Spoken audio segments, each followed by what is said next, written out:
வணக்கம் நேர்களே, ஐரோப்பிய செய்திகளின் இரவு நேர செய்திகள். முதலில் தலைப்புச் செய்திகள். பிரித்தானியாவில் வெளிநாட்டு உதவித்தொகையில் 20% அகதிகள் தங்குமிடத்துக்காக செலவு.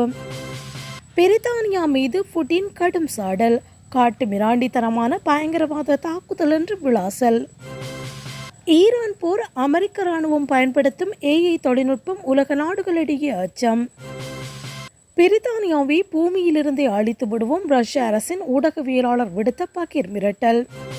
பொருளாதார நெருக்கடியினை சமாளிக்க ஸ்பெயின் அரசு அதிரடி. அடுத்த வாரம் புதிய திட்டங்கள் அமல். ஐரோப்பாவில் எரிவாயு விலை உச்சவரம்பு, மின்சார கட்டணம் குறைய வாய்ப்பு, பலன் யாருக்கு? நேட்டோவில் ஸ்பெயின் மிக மோசம், வர்த்தக தடையினை விதிக்கப் போவதாக ட்ரம்ப் மிரட்டல். ட்ருஷ்பா எரிவாயு குழாய் சர்ச்சை, ஹங்கேரியின் ஆயுத குழுவை அங்கீகரிக்க உக்ரைன் மறுப்பு. இனி விரிவான செய்திகள். பிரித்தானியாவில் வெளிநாட்டு உதவித்தொகையில் 20% அகதிகள் தங்குமிடத்துக்காக செலவு. பிரித்தானியாவில் தனது மொத்த வெளிநாட்டு உதவித்தொகையில் 1/5 பகுதியினை, அதாவது 20% உள்நாட்டிலேயே அகதிகளுக்கு தங்குமிட செலவுக்காக வழங்கி வருகிறது.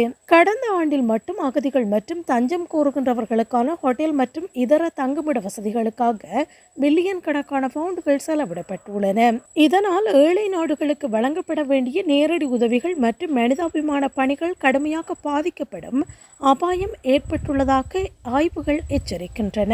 உள்நாட்டு தேவைகளுக்காக வெளிநாட்டு உதவி நிதியினை பயன்படுத்துவது சர்வதேச அளவில் பிரித்தானியாவின் நற்பெயருக்கு பாதிப்பை ஏற்படுத்தக்கூடும் என்று நிபுணர்கள் கருதுகின்றனர். அகதிகள் தங்குமிடங்களுக்கான செலவு தொடர்ந்து அதிகரித்து வருவதால் இந்த நிதி சுமையினை சமாளிக்க பிரிட்டன் அரசு பெரும் போராட்டத்தை எதிர்கொண்டுள்ளது.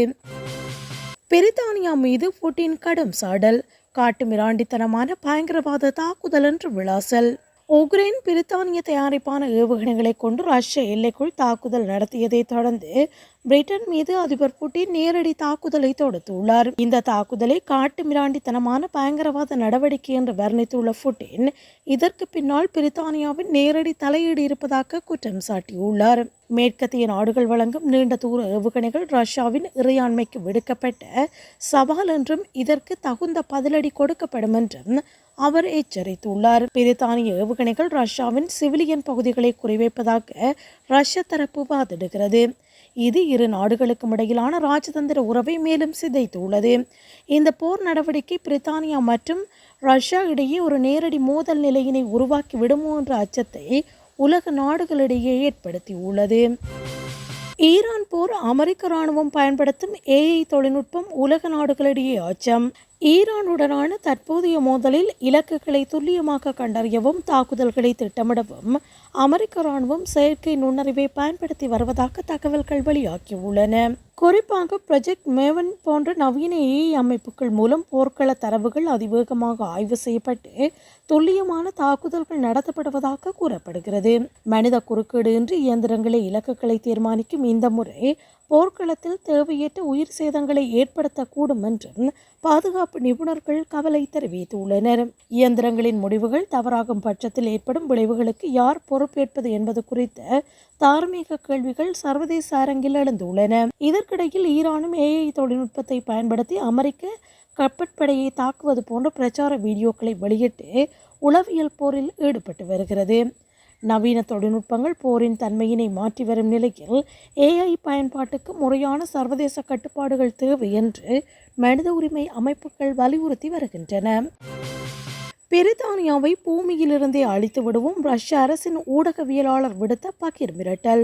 ரஷ்ய அதிபர் புட்டினுக்கு நெருக்கமான மற்றும் கிரெம்லின் ஆதரவு பெற்ற ஊடகவியலாளர்கள் பிரித்தானியா மீது நேரடி தாக்குதல் நடத்த வேண்டுமென்று தங்கள் நாட்டு தொலைக்காட்சிகளில் ஆவேசமாக பேசி வருகின்றனர். பிரித்தானியா வழங்கிய நீண்ட தூர ஏவுகணைகளை உக்ரைன் ரஷ்யாவுக்குள் ஏவியதற்கு பதிலடியாக பிரித்தானியாவை பூமியின் வரைபடத்திலிருந்தே துடைத்தறிய வேண்டும் என்று அவர்கள் முழங்கியுள்ளனர். பிரித்தானியாவின் இராணுவ தளங்கள் மற்றும் முக்கிய நகரங்களை குறிவைத்து அணுவாயுத தாக்குதல்களை நடத்தவும் இவர்கள் ரஷ்ய அரசாங்கத்தை தூண்டி வருகின்றனர்.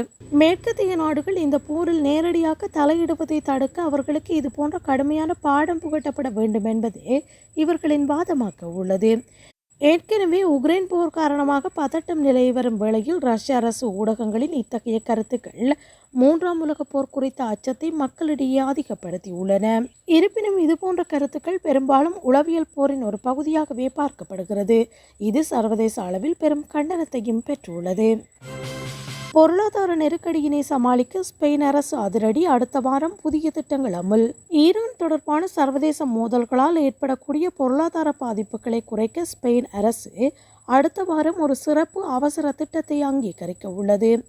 இந்த மோதலால் எரிபொருள் மற்றும் மின்சார கட்டணங்கள் உயரக்கூடும் என்பதால் அதிலிருந்து பொதுமக்களையும் வணிகங்களையும் பாதுகாக்க இந்த நடவடிக்கைகள் எடுக்கப்படுகின்றன.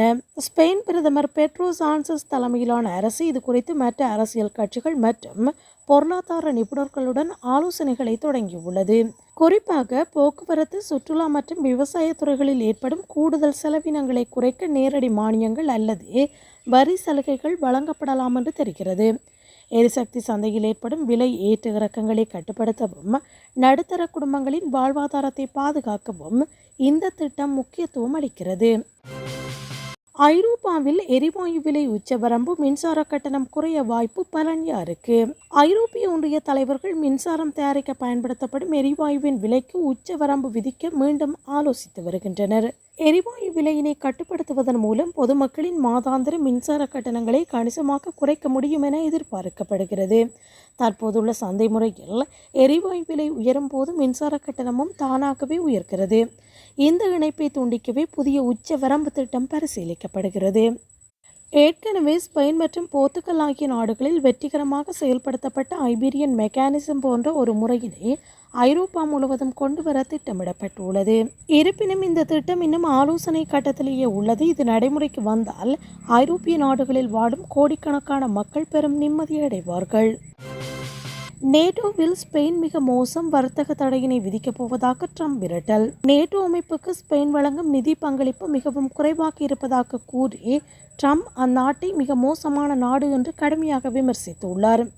ஸ்பெயின் தனது இராணுவ செலவினங்களை உடனடியாக உயர்த்தாவிட்டால் அந்நாட்டின் மீது மிக கடுமையான வர்த்தக தடைகளை விதிக்கப் போவதாக அவர் எச்சரித்துள்ளார். இந்த வர்த்தக தடையினால் ஸ்பெயினின் ஏற்றுமதி மற்றும் இறக்குமதி பாதிக்கப்பட்டு ஆயிரக்கணக்கான வேலை வாய்ப்புகள் பறிபோகும் அபாயம் ஏற்பட்டுள்ளது. பாதுகாப்பு மற்றும் வர்த்தகம் ஆகியவற்றை இணைத்து ட்ரம்ப் முன்னெடுத்துள்ள இந்த அதிரடி அழுத்தம் ஐரோப்பிய நாடுகளிடையே பெரும் அதிர்ச்சியினை ஏற்படுத்தியுள்ளது. ட்ரஷ்பா எரிவாயு குழாய் சர்ச்சை, ஹங்கேரியின் ஆய்வுக்குழுவை அங்கீகரிக்க உக்ரைன் மறுப்பு.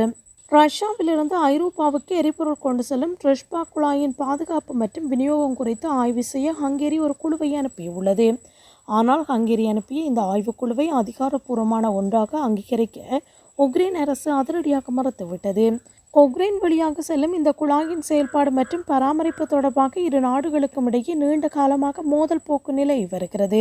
ஹங்கேரி ரஷ்யாவுடன் நெருக்கமான உறவை பேணுவதால் பாதுகாப்பு காரணங்களை கூறி உக்ரைன் இந்த ஒத்துழைப்பை தவிர்த்து வருகிறது. எரிசக்தி விநியோகத்தில் பாதிப்பு ஏற்பட்டால் அது ஹங்கேரியின் பொருளாதாரத்தை பெருமளவில் பாதிக்கும் என்பதால் புடாபெஸ்ட் கவலையடைந்துள்ளது. இத்துடன் இன்றைய நாளுக்கான செய்திகள் யாவும் நிறைவுக்கு வருகிறது. மீண்டும் நாளைய செய்திகளோடு இணைந்து கொள்ளுங்கள். வணக்கம்.